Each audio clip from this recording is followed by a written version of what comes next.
Mergulhando no universo do direito. Entrevistas com especialistas no assunto. Direito no ar.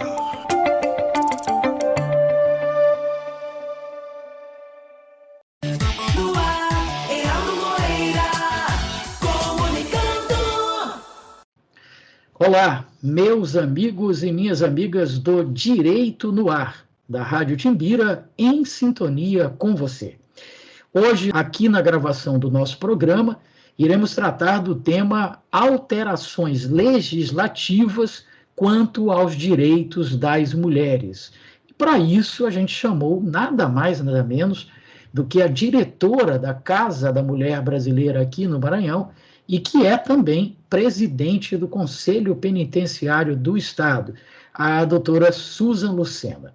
A doutora Susan já esteve conosco em outras oportunidades, então a gente vai pular aquela parte inicial em que a gente procura conhecer um pouco mais da pessoa do entrevistado, porque o nosso público já conhece bastante a doutora Susan, não só aqui pelo Direito no Ar, mas por vários outros programas da rádio, onde ela sempre faz questão de comparecer e difundir informações acerca dos direitos das mulheres e principalmente da proteção das mulheres. Mas vamos lá então, doutora Susan, agradecendo mais uma vez pela sua disponibilidade em conversar conosco. A sua agenda eu sei que é muito corrida, especialmente agora no final do ano, né? Porque além dos compromissos normais que a gente tem, ainda tem aquele monte de confraternizações familiares, profissionais, pessoais. Então a agenda fica ainda mais apertada, né? Então a gente agradece muito pela sua disponibilidade em conversar conosco mais uma vez. Doutora Susan, então acho que a senhora podia começar definindo para a gente o que seria exatamente essas alterações legislativas quanto aos direitos das mulheres. Olá, Heraldo, sempre um prazer, uma honra estar aqui na Timbira e levando informação que é uma das principais formas de prevenção à violência contra a mulher. Então, a gente tem sempre se preocupado em fazer com que nós conheçamos os nossos direitos. E quando tu falou da questão das ocupações de final de ano, tem uma outra ocupação que, infelizmente, é uma realidade, que é o fato de que, nesse período festivo, também aumente o número de violência contra a mulher. Então, além de tudo isso, é um período em que o consumo de álcool e drogas está presente, faz com que essa violência seja potencializada e que a gente precise ampliar cada vez mais os nossos serviços e garantir o acesso. Uma outra situação é que a gente também se aproxima do recesso judiciário, né? De 20 de dezembro a 6 de janeiro, o judiciário para, e aí a gente tem também a demanda aumenta e os serviços, de alguma forma, ficam mais escassos, o que faz com que a gente precise trabalhar mais para fazer com que esses direitos sejam alcançados e que a gente possa evitar feminicídios. Já está comprovado que as mulheres que denunciam e que pedem medida protetiva não estão sendo vítimas de feminicídio. Então, a gente precisa incentivar, porque tem muita gente dizendo, nossa, hoje as mulheres estão denunciando mais, pedindo mais medida protetiva, mas todo tempo a gente ouve falar de feminicídio. Mas a matemática não é essa. As mulheres que denunciam e que pedem medida protetiva não estão morrendo. Este é o cálculo correto, é por isso que a gente precisa a todo momento incentivar. E aí, no decorrer dos anos, os nossos direitos enquanto mulher, têm sido aprimorados, né? Sempre digo e repito, nós não queríamos precisar desses direitos. No entanto, todo mundo conhece um caso de violência contra a mulher e, pior ainda, todo mundo já teve, tem ou terá algum caso de violência contra a mulher em sua família. Às vezes tem e nem percebe, né? E é por isso que a gente precisa falar sobre isso, porque o que a gente quer são relacionamentos saudáveis, né? E aí a gente vem com a nossa lei máxima, a nossa lei maior de proteção às mulheres, que é a Lei Maria da Penha. E a Lei Maria da Penha vem sendo constantemente modificada. Não só ela, mas outras leis vêm sendo criadas para garantir a nossa vida e a nossa proteção. E aí, bem recentemente, a gente teve duas importantes alterações legais, né, que é a lei que garante uma pensão especial aos órfãos do feminicídio. Quem são os órfãos do feminicídio? O pai matou a mãe, o pai está preso e a mãe está morta. E essas crianças vão ficar com quem? Responsabilidade de quem? Né? Vai ter um auxílio, vai ter um amparo? Então, nos casos em que essa família tiver uma renda per capita equivalente a 25% do salário mínimo, né, por pessoa, eles vão passar a ter acesso ao direito a uma pensão especial para esses órfãos do feminicídio. E aí tem várias circunstâncias, né?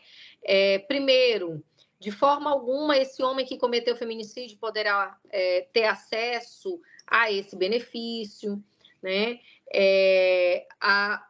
Aí vem a questão, todo um mecanismo também de pensar a proteção integral dessa criança e adolescente, atendimento, CRAS, CREAS, porque uma das situações que acontece, Heraldo, é que esses filhos do feminicídio, órfãos do feminicídio, eles normalmente presenciam o ato do feminicídio. Então, é algo muito traumático, é algo que precisa ser trabalhado, é algo que precisa ser influenciado, é algo que precisa ser acompanhado, né? E aí, uma outra importante alteração é, inclusive, também de proteção aos filhos. Por quê? Nos casos em que, se tiver violência contra a mulher, no caso em que a mulher peça a medida protetiva e seja garantida, naquele momento, a guarda provisória, nos casos em que os filhos também estejam em situação de risco, também sofram violência, né?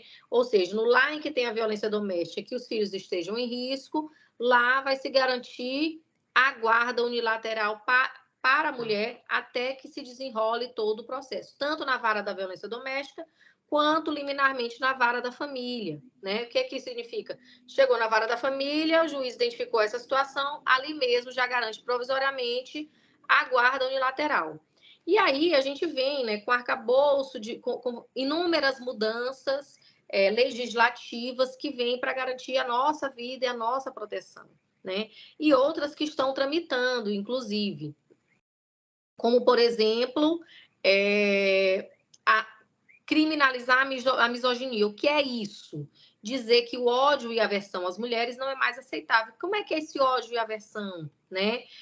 Tem sido, a todo momento, pautado nas redes sociais. A mulher tem que ser subalterna mesmo, a mulher, quem tem que mandar é o homem, essa mulher está opiniosa demais, tem que ficar em casa esquentando a barriga no fogão e esfriando no tanque, né? Então, atos de misoginia têm sido pregados constantemente, inclusive dizendo que como é que o homem tem que tratar, porque na verdade é ensinando a destratar uma mulher, né?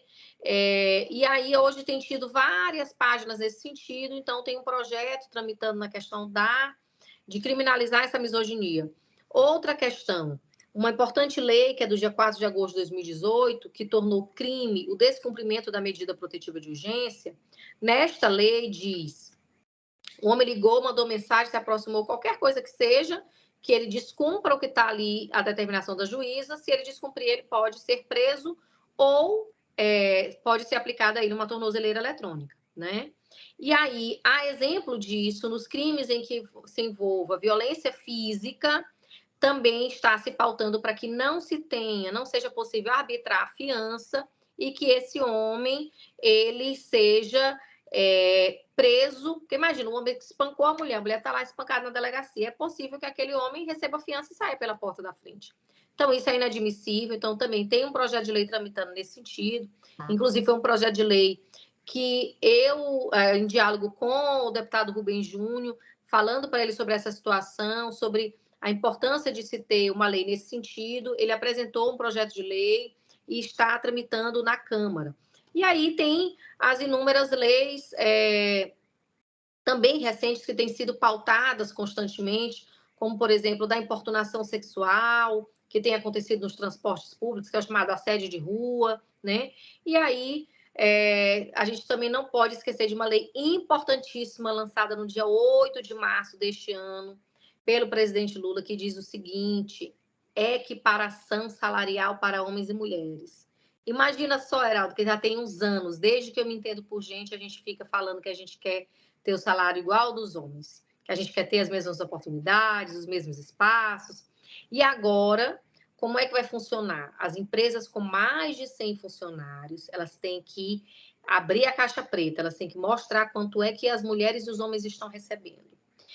Inclusive, insalubridade, todas as outras demais verbas, é o salário fechado. Quanto é que está sendo? Se tiver desnível, eles vão pagar multa, né? Ou seja, ninguém quer que doa no bolso. Então, a partir de agora, as empresas vão ser obrigadas a pautar a igualdade salarial, a comprovar a igualdade salarial, e se não comprovarem, a multa vai ser aplicada. Então, saiu recentemente, agora em novembro, a regulamentação dessa lei, né? A lei criada em março foi regulamentada agora em novembro, e aí já passa a valer, acompanhada aí pelo Ministério Público do Trabalho.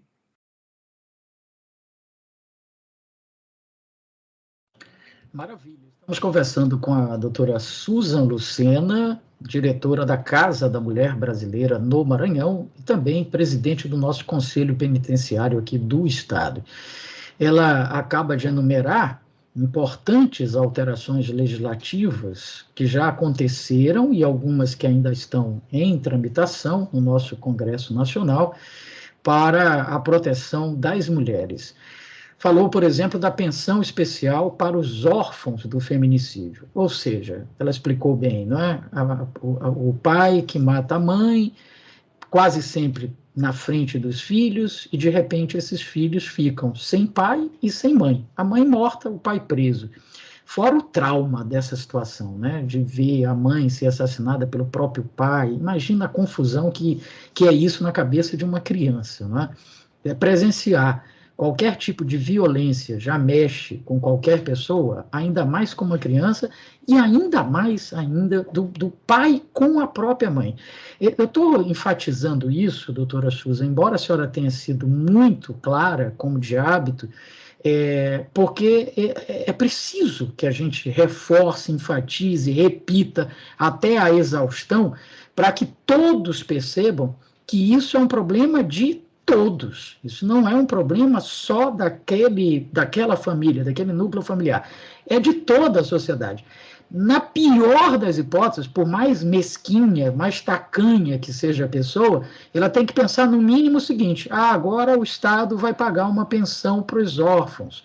Isso está saindo do nosso bolso. No mínimo, ela tem que pensar dessa forma. Claro que a questão é muito maior, porque essas crianças, elas, com esse trauma todo, imagina que tipo de adulto elas serão, que tipo de consequências isso vai ter para a vida delas e, claro, para toda a sociedade no entorno dela.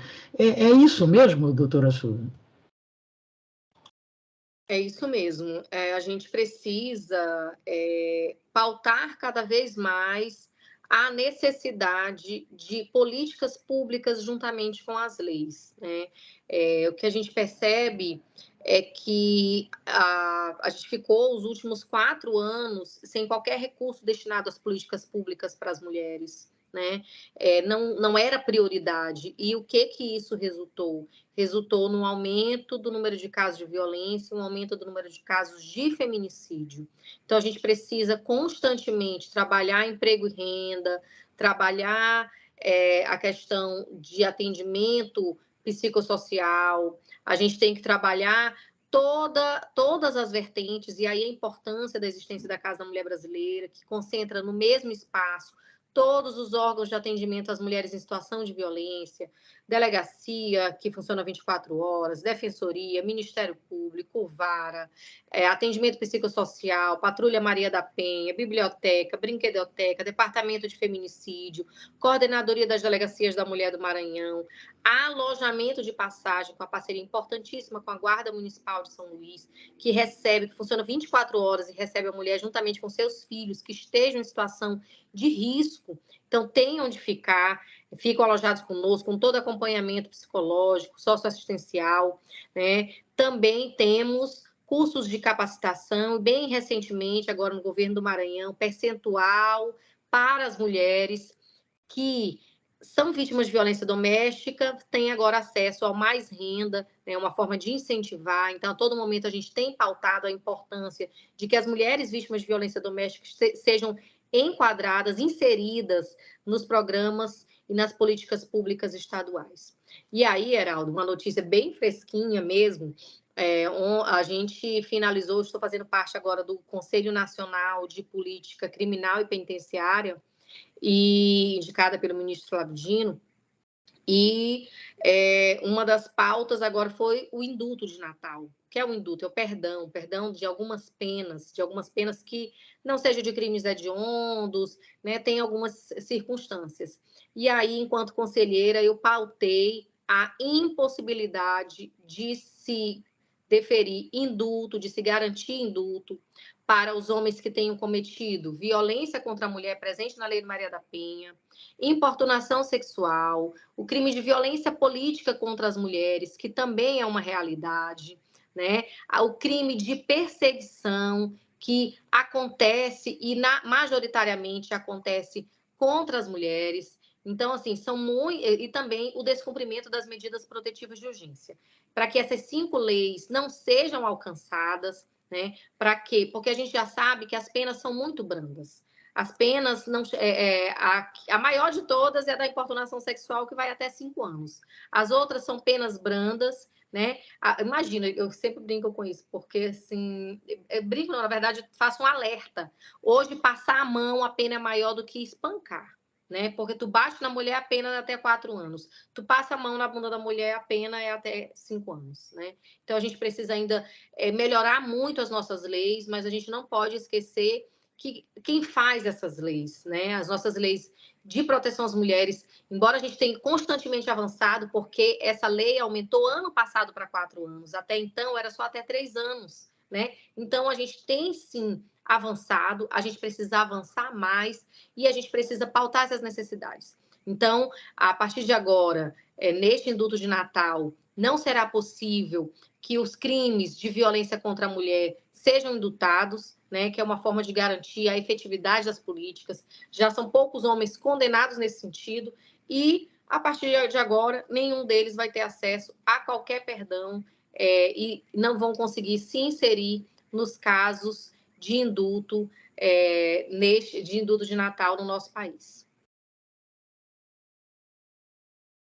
Está aí uma novidade importante trazida aqui na nossa entrevista pela diretora da Casa da Mulher Brasileira no Maranhão, a doutora Susan Lucena. Só lembrando que o programa está sendo gravado 19 de dezembro, mas só vai ao ar no dia 7 de janeiro, quando já terá passado o indulto de Natal. Mas fica aí o registro, até para servir também de alerta, não é, para os homens que, caso sejam presos por força de crimes contra a mulher, eles não têm direito a essas saídas, como, por exemplo, o indulto de Natal, e imagino que isso vai ser estendido também para outras dessas saídas temporárias. Bom, doutora Susan, a senhora tocou em vários pontos importantes, a gente precisa explorar todos eles. Um é a questão da equiparação salarial com os homens, que foi uma lei esse ano, como a senhora pontuou, uma lei federal sancionada pelo atual presidente da República. Mas a minha preocupação, doutora Susan, embora a senhora tenha dito, nas empresas acima de 100 empregados, vai ter que mostrar isso, demonstrar isso, como é que isso está sendo cumprido e tal.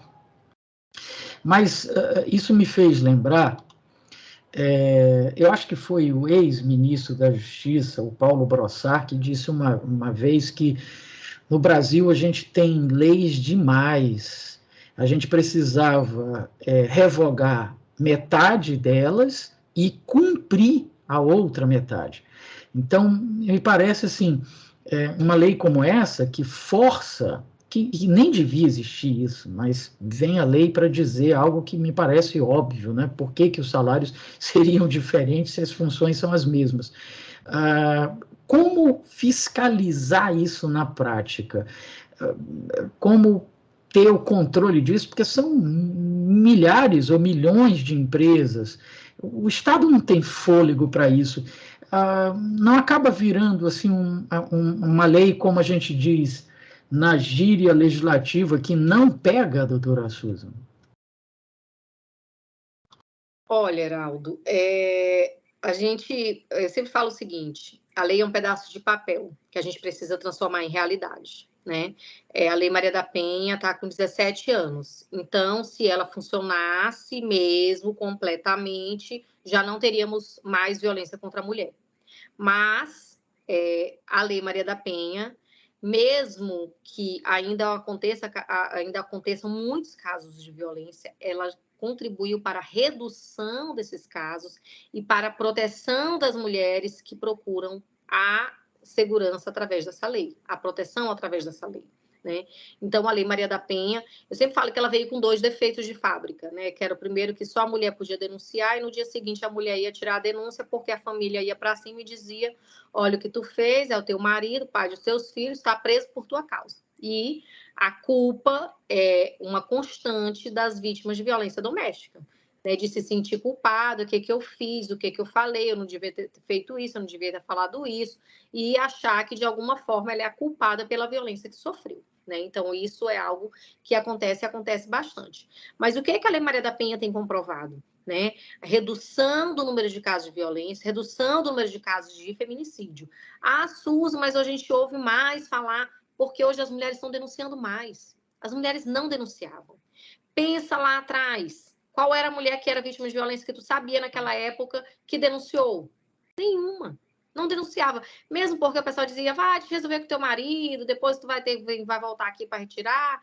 Não vou registrar, não. E isso acontecia, e era briga marido de mulher, ninguém mete a colher, homem assim mesmo, é tudo igual, só muda o endereço, depois ele melhora, né? Então, tudo isso, o medo da solidão, a cobrança excessiva de que as mulheres, elas, para serem completas, elas precisam estar num relacionamento. Então, inúmeras circunstâncias que giram em torno disso. Né? Então, quando vem essa lei, é uma lei importante, porque, Heraldo, qualquer lei que contribua para uma mudança é uma lei importante para a inserção das mulheres. Olha a legislação eleitoral, olha como ela começou. Um percentual de 5% de participação das mulheres.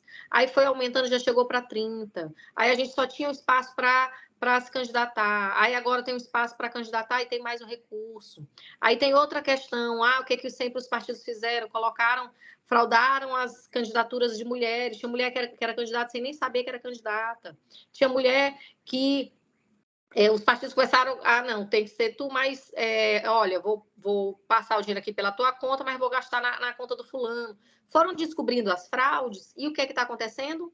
As chapas estão caindo, todo mundo está sendo penalizado. Então, o que as pessoas querem agora? Candidaturas verdadeiras de mulheres. Então, a Lei Maria da Penha, ela hoje é uma coxa de remendos. Por quê?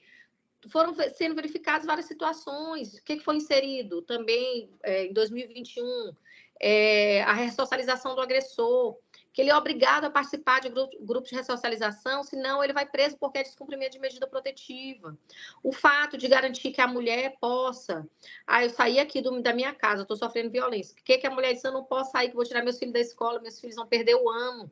Era uma coisa que segurava as mulheres para continuar naquele ambiente de violência. O que a lei vem e diz? Não, você pode sair sim, vai cuidar da sua vida, da sua proteção, e para onde você for, você tem o direito de matricular seu filho no local mais próximo que você for morar.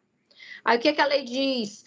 Mas eu não tenho para onde ir, para onde é que eu vou com meus filhos? Não, você não precisa sair da casa, não. Você vai ficar na casa, quem vai sair é ele que está errado. Ele não tinha que ter praticado violência. Se ele cometeu crime, ele vai ter que sair de casa. Mas a casa é aluguel. Aí tem o aluguel Maria da Penha aqui no estado do Maranhão, funcionando para garantir que as mulheres tenham acesso à moradia. Aí o governo federal criou, ainda falta regulamentar, a lei que garante o auxílio aluguel, que é a nível federal. Então, aos poucos, a gente está compreendendo as necessidades e a gente está ampliando através das leis. Porque é melhor uma lei, porque é uma norma positivada, é algo que está lá, que não vai entrar governo, vai sair governo, a lei vai continuar lá. Porque se tu cria um programa, entra governo, sai governo, não gostei desse programa, vou mudar, não quero isso aí não. Acaba, né? Então, a gente precisa deixar tudo certinho para permanecer, até que um dia a gente não precise mais desses direitos que é o que a gente quer. Se a gente vivesse numa sociedade em que a gente não fosse violentado, se a gente é violentada em casa e na rua, imagina o local que devia ser o local mais seguro para a gente, que é a nossa casa, é o local mais inseguro, porque é onde a gente mais sofre violência. Criança e adolescente, sofre, maiores vítimas de estupro, sofre aonde? Sofre a violência dentro de casa, né? Então, o que acontece? A gente precisa cada vez mais pautar, a gente precisa pautar através das leis. E as leis, a gente tem garantido a efetividade das leis. Eu estou na presidência do Conselho Penitenciário do Maranhão. Eu chego nos presídios do Maranhão. Tem 10 anos que eu faço parte do Conselho Penitenciário aqui no Maranhão. Eu vejo os homens presos por descumprimento de medida protetiva de urgência. Muitos homens presos por descumprimento de medida protetiva de urgência. O que é que isso significa? Que funciona. Que funciona. E olha, Heraldo, a maior parte das mulheres que denunciam, aí pergunta, você quer representar criminalmente ele? Ela diz que não. Só no caso da violência física que é obrigatório, né? Nas outras, moral, psicológica, patrimonial, não é obrigado, né? E aí o que acontece? Aí ela pede só a medida protetiva, porque ela diz, não, só quero paz. Eu tô para mudar o nome de medida protetiva para paz. Que a mulher chega, não, só quero paz. Eu pede, então é a medida protetiva. Para quê? Para o homem ficar longe e cuidar da vida dele e deixar ela cuidar da dela. É o famoso que os olhos não veem, o coração não sente. E aí a mulher consegue seguir seu caminho, retomar a sua vida, voltar a estudar, voltar a trabalhar, né? Ter conseguir se reconhecer no espelho, porque muita mulher perde a sua identidade nos relacionamentos abusivos, que o cara diminui, que diz que é feia, que diz que não presta, né? Que relacionamento é esse? Como é que a gente vive num relacionamento desse, né? Então, quando a mulher ela sai desse tipo de relacionamento, é muito interessante, que ela olha para trás e diz, meu Deus, como é que eu pude aguentar tanto tempo num relacionamento desse, né? E aí a mulher vai retomando a sua vida, e isso é muito importante. E quem é que tem feito isso? São as medidas protetivas de urgência. É a Lei Maria da Penha. Por quê? Porque a mulher termina o relacionamento. Ela diz, não, ele não tem coragem de fazer isso. Não vou, não, porque a mãe dele, aí fica naquela situação, ela não pede medida protetiva, não faz boletim de ocorrência, aí é vítima de feminicídio. Aí toda mulher vítima de tentativa de feminicídio que eu conheço diz a mesma frase. Nunca imaginei que ele pudesse fazer isso comigo. A outra coisa, os feminicídios acontecem aonde? Dentro de casa, na frente de quem? Dos filhos, né? A mulher não está esperando que aquilo vá acontecer. Em 82% dos casos, é na reta final do relacionamento, que o homem não aceita o fim, que o homem está perseguindo. Então, tem que pedir a medida protetiva. E eu digo mais, a medida protetiva ela não protege só a mulher, ela também protege o homem de fazer uma besteira. Então, se não tá dando certo e esse homem continua perseguindo a mulher, a medida protetiva é o caminho do distanciamento, para que cada um siga com a sua vida. Então, ela é extremamente importante. Perfeito. Estamos conversando com a doutora Susan Lucena sobre as alterações legislativas que impactam os direitos das mulheres. Essa sua última resposta, doutora Susan, me fez ter uma dúvida aqui, que eu imagino que a senhora tenha como responder, porque eu sei que a senhora é uma profunda estudiosa desse tema, e como está há muito tempo à frente da Casa da Mulher Brasileira, ainda que não fosse estudiosa, acabaria aprendendo essas questões ali no dia a dia.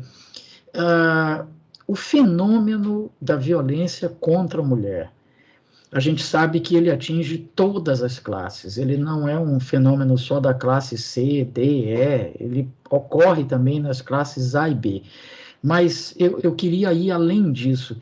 É um fenômeno dos países em desenvolvimento ou subdesenvolvidos, ou é um fenômeno que não escolhe, assim como não escolhe as classes econômicas aqui dentro do Brasil, não escolhe país também? A senhora teria essa informação? Sim. Primeiro que o fenômeno da violência é uma demonstração clara de poder e superioridade. É o homem tentando impor a sua superioridade através da força. Então, em um lugar, quanto mais desigualdade se tem entre homens e mulheres, mais violência contra a mulher existe, né? Então, quais são os países? Outro dia eu conversava com uma amiga, ela estava fazendo doutorado na Alemanha, mestrado, aliás, na Alemanha. E aí ela estava caminhando 3 horas da manhã numa rua sozinha na Alemanha. E ela fez um vídeo dizendo, gente, todo mundo anda esse horário aqui, não é perigoso, a gente não corre risco de ser estuprado. E todo mundo, meu Deus, tu é louca, tá andando uma hora dessa aí sozinha, tu não tem medo, né? Então, primeiro, que os nossos corpos são hipersexualizados, tem várias demonstrações das desigualdades sociais. A gente não está nos espaços de poder, estamos num quantitativo entre 15% e 20% dos espaços de poder, em todas as esferas, judiciário, legislativo, executivo, né? Então, a gente não está nos espaços de poder. Então, onde mais se aproxima a igualdade entre homens, a equidade entre homens e mulheres, mais seguro esse país, menos violência se tem, né? Então, a gente tem países, por exemplo, a Rússia, né?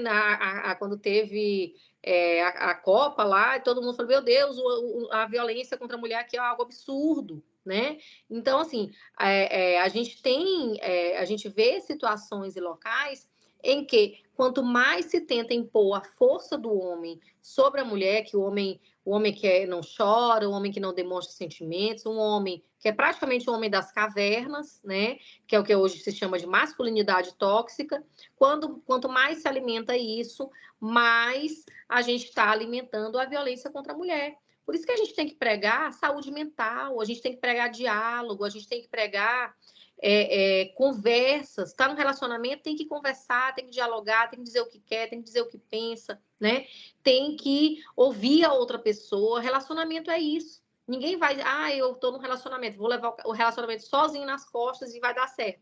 Não existe isso. Isso não existe. Então, a gente precisa cada vez mais que se compreenda o que é família. Porque família é isso. É a gente saber assim, poxa, posso contar incondicionalmente. Tá aqui comigo para todas as horas, sabe da minha vida, sabe dos meus medos, conhece os meus sonhos. É isso que é família. Então, quanto a gente tem uma família fortalecida, porque família não é casamento. Tem gente que acha assim, ai, nossa, não posso, porque casamento é importante, porque o casamento isso, né? A vida é mais importante que o casamento. E casamento não é a mesma coisa que família, né? Família é um lar em que não se tem violência. Não dá para chamar de família um lar com violência. Aquilo não é família. Aquilo ali é um ambiente que está acontecendo crimes, porque a violência contra a mulher é um crime, né? Então, não dá para a gente ficar aceitando e justificando, porque eternamente a nossa sociedade tem feito isso. Quando o homem matava a mulher, era crime o quê? Passional. Matou por amor. Vai fazer o quê? Diminuir a pena. Era atenuante. Aí agora vem, não, é feminicídio, aumenta a pena, joga lá para cima. A gente não aceita mais, né? Crime de ódio. Então, a gente precisa ir modificando essa forma de agir, de pensar da sociedade. Porque o que a gente ainda vê? Absolvições de feminicídio.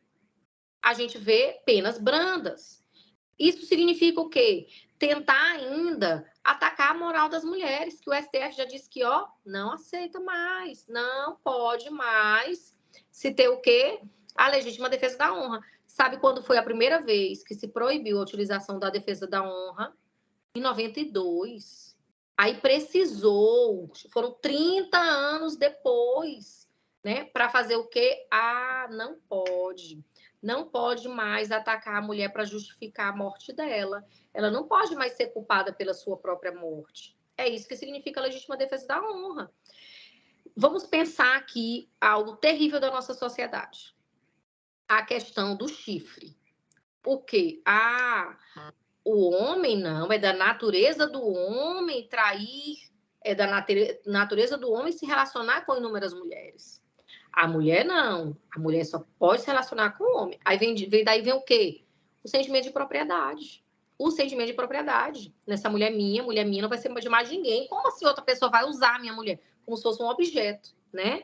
E aí, já teve casos em que se colocou na mídia, o cara chegou em casa, pegou a mulher com o outro, matou os dois. E todo mundo, bem feito, eu teria feito a mesma coisa. Vagabunda. Como assim? O cara tá trabalhando e tal. E todo mundo aplaudindo dele ter matado 2 pessoas, né? Aí vem a investigação. Não, eles já tinham terminado, o apartamento era dela, etc. Então ele tá errado.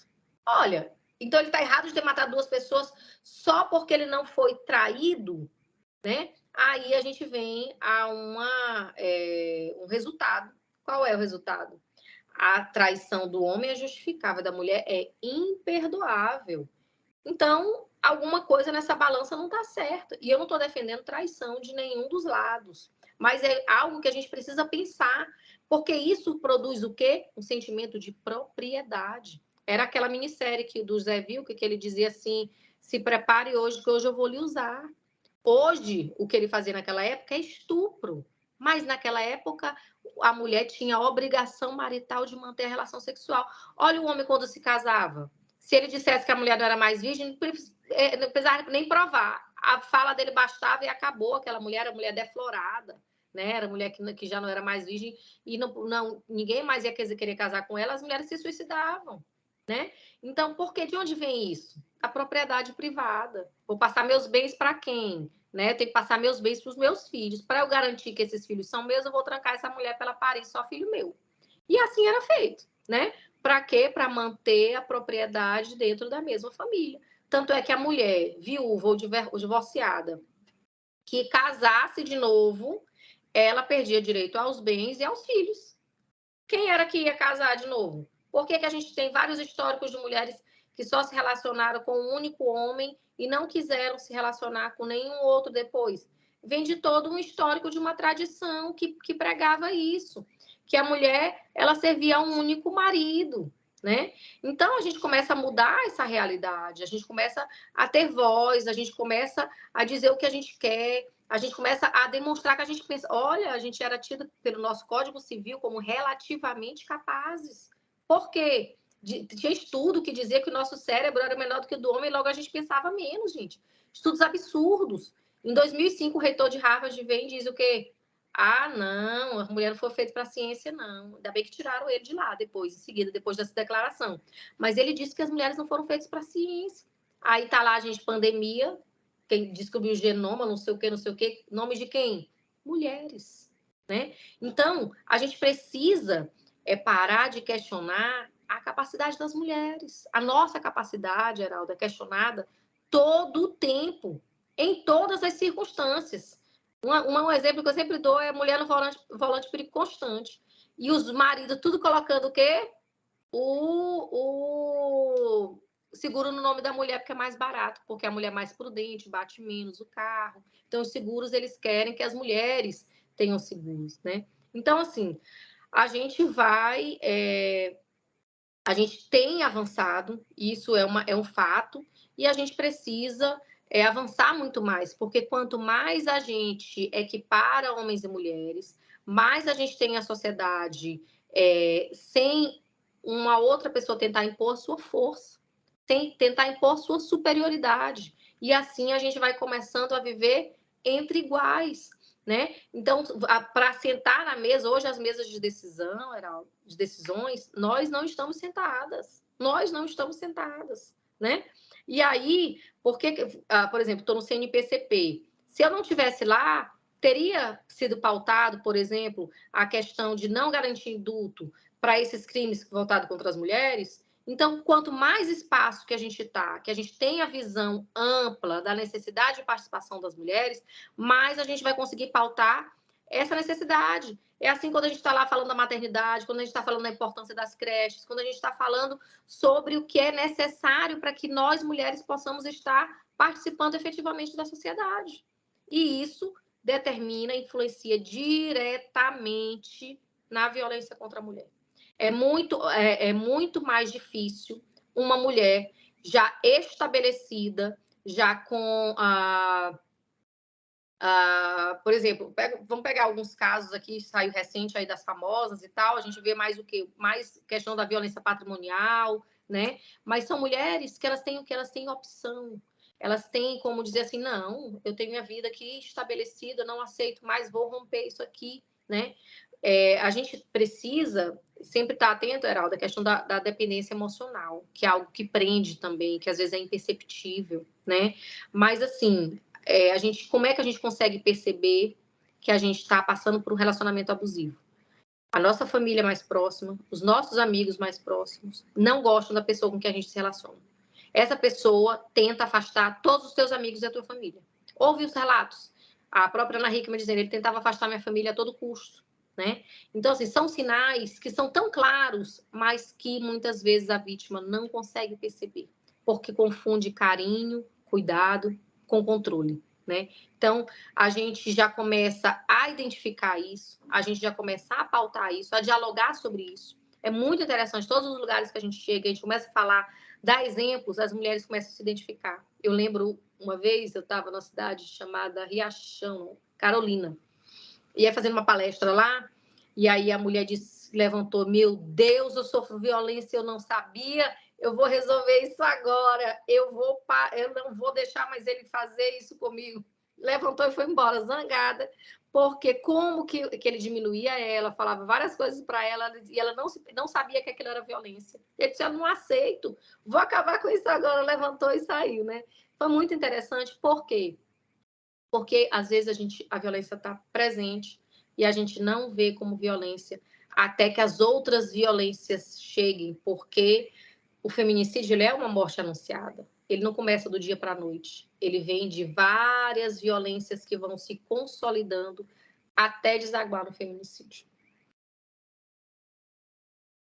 Perfeito, perfeito. A doutora Susan Lucena dando uma aula para a gente sobre essas questões dos direitos das mulheres, da proteção das mulheres, das alterações legislativas, e ela citou algumas situações aí que fizeram parte do nosso passado, felizmente ainda não fazem mais, né? E até eu vou acrescentar aqui, doutora Susan, se a senhora me permitir, algumas coisas que se via no passado. Eu tenho, acho que, certamente mais idade do que a senhora, então eu vi coisas que talvez a senhora não tenha visto, mas tenha ouvido falar. Por exemplo, o uso do cinto de castidade, não é? Para que a mulher não pudesse ter outras relações, o fato de que a mulher não podia andar na rua junto com o marido, muito menos à frente dele, ela tinha que andar atrás do marido na calçada, não podia trabalhar, não podia votar, enfim. Realmente a gente olha para trás e vê que já foram muitos avanços, mas ainda tem muita coisa a conquistar. E tem alguns espaços, doutora Susan, onde, pela prevalência que havia do sexo masculino, isso se torna ainda mais difícil. E aí eu puxo a brasa aqui para a sardinha, onde eu estou acostumado a assar, que é a sardinha do futebol, né? A presença da mulher no estádio, no jogo, as competições, a arbitragem, dirigentes, treinadores, etc., ela é muito recente. E é um espaço onde a gente ainda vê muitos abusos, né, em relação às várias formas de violência que podem ser cometidas contra a mulher, inclusive o assédio sexual, não é? Eu também posso falar muito bem dessa seara, porque eu, desde criança, jogo futebol, desde criança jogando descalça na rua, arrancando a tampa do dedo, e sempre joguei futebol nos Gemes, mais recentemente nos campeonatos da UAB, tive que me aposentar porque eu tive uma lesão de jogadora de futebol, né? Rompi o ligamento cruzado anterior do joelho direito, e aí ainda não tive tempo de parar para fazer a cirurgia, né? Mas está prometido para o próximo ano, né, organizar direitinho para fazer essa cirurgia. Mas é o seguinte, o que a gente percebe no futebol? Falta de incentivo total, né? Vou dar até exemplo aqui no futebol da UAB, os melhores campos são para os jogos masculinos. Os jogos femininos eram jogados para uma outra quadra, um outro campo, né? O campo sem o gramado correto, cheio de buracos, com lama.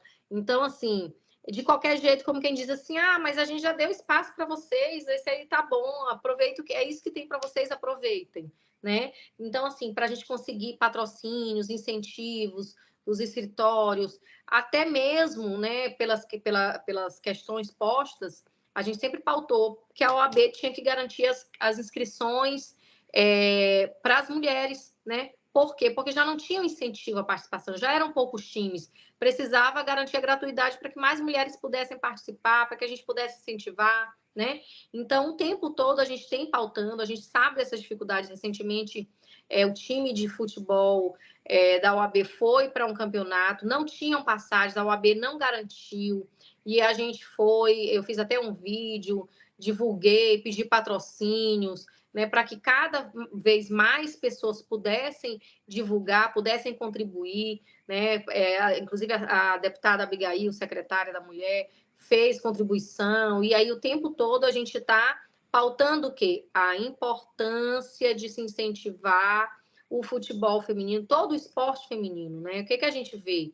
A Marta, quando ela colocou aqueles esparadrapo na chuteira dela, diz: eu não vou fazer propaganda para ninguém, só se eles pagarem o mesmo valor que eles pagam para os homens. Porque aí, para o homem é tanto, para a mulher é tanto, né? Na CBF, as oportunidades, os espaços. Então, assim, são espaços diferenciados, né? E a gente não pode esquecer que no período da ditadura, o futebol feminino ele foi proibido legalmente no nosso país, né? Então, a gente precisa demonstrar o quanto a gente foi afastada dos esportes, de todos os espaços públicos. Tu acabaste de dizer, até 62, a mulher casada, para trabalhar, precisava da autorização do marido. A gente não precisa ir longe. A primeira Procuradora-Geral de Justiça aqui do Estado do Maranhão, a procuradora Elismar Figueiredo, que hoje tem 94 anos, ela, para assumir o cargo de promotora, ela precisou da autorização do marido, né? Outro dia a gente conversava com ela contava umas histórias, ela disse que foi comprar uma geladeira. Aí, com o salário dela, o dinheiro dela, não, seu marido precisa assinar. Mulher não tinha conta bancária, e as contas, quando ela tinha, era compartilhada com o marido, mas ela não podia nem movimentar, nem ter acesso ao saldo, né? Então, são situações que a gente vê como que era algo completamente difícil para as mulheres acessarem. Então, a mulher, imagina que as mulheres são 50% das chefes de família do nosso país. Heraldo, a maior parte dessas mulheres não escolheu viver sozinha. A maior parte dessas mulheres foram abandonadas nos seus relacionamentos. E hoje, pela situação da violência, inclusive a questão do estupro contra crianças e adolescentes, tem mulher que diz: Deus me livre de colocar outro homem aqui dentro da minha casa com os meus filhos, sabe? Então, são situações que ao tempo todo precisa se analisar, se rever. A gente precisa modificar esse questionamento da capacidade das mulheres, da nossa capacidade enquanto mulher, porque no futebol é isso. Olha quem que está dando show no skate, né? A Fadinha, agora nossa. Então, assim, a gente precisa parar de questionar a participação das mulheres em quaisquer lugar, no esporte, na vida pública, no judiciário. Tem gente que chega assim, chegou no judiciário, uma juíza diz: não, vou esperar o juiz chegar. Meu senhor, eu sou a juíza. Não. Então, assim, são situações e situações, e em todas as esferas. Uma policial mulher, essa mulher... Então, assim, a gente... Olha a lei que hoje nós temos no estado do Maranhão, já de muito tempo, que diz que só é possível ter nos quadros da polícia militar somente 10% de mulheres. Olha que lei absurda. É uma lei absurda, né? Então, a gente ainda precisa avançar e avançar muito para que a gente possa... olha, a Polícia Civil não tem isso. Quem passou no concurso, passou. Pode ser homem, pode ser mulher. Porque você não passa só na prova escrita, você passa no TAF, no teste de aptidão física, se você tem capacidade, se você tem... Você faz uma academia de polícia, lá vão verificar se você sabe atirar, se você sabe fazer isso. Então, por tudo que os homens passam, as mulheres também passam. Então, porque diz assim: mas que a mulher... Gente, vamos pegar um exemplo aqui. Aqueles policiais já barrigudo, não sei o que, aquele homem não corre 1 quilômetro. Aí vão questionar só a capacidade da mulher, né? Do homem nunca é questionado. Então, assim, a gente não precisa questionar a capacidade de ninguém, não. Demonstrou que tem capacidade, tá lá. Mas a gente fica o tempo todo querendo comprovar que a gente não passou por teste de sofá para estar onde a gente chegou, né? Então, o tempo todo é isso. Parece que a gente precisa o tempo todo... fulana, nossa, bonita, não sei o quê. Quem foi que colocou ela lá? Parece que a gente é tipo jabuti. Ou foi enchente ou mão de gente, né? Tem que parar com isso, né? Então, enquanto isso acontecer, a gente vai ter constantemente dificuldade de acessar os espaços públicos. Mas essa dificuldade não é por acaso, Heraldo. Existe espaço vazio? Não existe espaço vazio. Todos os espaços estão ocupados. Quem é que vai querer se levantar do seu espaço de poder para dizer assim, vem cá, mulher, senta, que agora é a tua vez? Ninguém! Ninguém vai levantar. Nenhum direito nosso foi dado. Todos os nossos direitos foram conquistados. A Lei Maria da Penha ficou 19 anos e 6 meses lutando por justiça. Veio a Organização dos Estados Americanos e disse, Brasil, faça uma lei para suas mulheres. Aí o Brasil foi fazer uma lei, né? Se não, talvez a gente tivesse esse alto índice de violência e de feminicídio. A SUS, a gente não ouvia tanto falar de feminicídio. Claro, a lei foi criada em 2015. A partir de 2015, entrou para o nosso rol, né, de crimes o feminicídio. Antes disso, acontecia do marido matar a mulher? Acontecia. A gente via? Não, a gente não via, porque era tudo homicídio. Então, a gente não visibilizava. A gente, mas um homicídio, a gente passava. Hoje, quando fala feminicídio, meu Deus, outro matou a mulher. Então, a importância, inclusive, da mudança dessa lei. Então, hoje, a gente tem avançado, principalmente de 2015 para cá, a gente teve um avanço amplo, né, das políticas públicas. A Casa Mulher Brasileira é hoje a principal política pública de atendimento e enfrentamento à violência contra a mulher no país. No país. Tanto é que quando o Bolsonaro lá atrás, há uns 2 anos, disse assim, eu vou acabar com a Casa Mulher Brasileira, todo mundo foi para cima dele. Ele, não é que eu vou fechar as que estão funcionando, é que a gente não vai investir em outras, a gente vai fazer um outro modelo. Por quê? Porque é algo que se consolidou e é algo que precisa ser ampliado, né? Algo que precisa ser colocado em prática em mais lugares quanto forem possíveis. Muito bem. Doutora Susan, o papo, como sempre, com a senhora é muito agradável, muito informativo, elucidativo, ilustrativo e principalmente, é capaz de transformar todas essas culturas instaladas e que só atrapalham, né, em relação principalmente às mulheres e, consequentemente, aos homens também. Mas, infelizmente, o nosso tempo está chegando ao fim aqui. Eu só queria, então, mais uma vez agradecer pela sua disponibilidade, ouvir as suas considerações finais, especialmente com relação ao espaço da Casa da Mulher Brasileira aqui no Maranhão. É sempre importante divulgar o que faz, onde está, como chega até lá, para que cada vez mais e mais mulheres saibam disso. E, por fim, dizer que faça a cirurgia do joelho, sem problema. Eu tive a mesma lesão, fiz e voltei a jogar e sem nenhum problema, e hoje não tenho mais sequer as marcas da cirurgia, porque hoje ela é feita com videolaparoscopia, né? Então você só fica com os furinhos ali na altura do joelho, que depois até somem. Então faça, porque dias, vale a pena. Né? Estou sem esse tempo dessa parada aí. Hoje é tão rápido, hoje com menos de uma semana a senhora já está andando, com 15 dias já está dirigindo, basta que comece a fazer a cirurgia, a fisioterapia já no próprio leito do hospital, após a cirurgia, porque antes demorava mais, porque engessavam a perna, imobilizavam, aí atrofiava tudo, era bem mais complicada a recuperação. Hoje tem várias amigas e amigos que fizeram, mas aí tem o tempo, tem a fisioterapia, tem a bengala, e a vida tem sido assim, porque não tem tido dificuldade de locomoção, é mais a questão de não poder retornar agora para o futebol. Mas próximo ano essa cirurgia sai. E eu não tenho medo de cirurgia também, não. Então, Heraldo, vamos lá.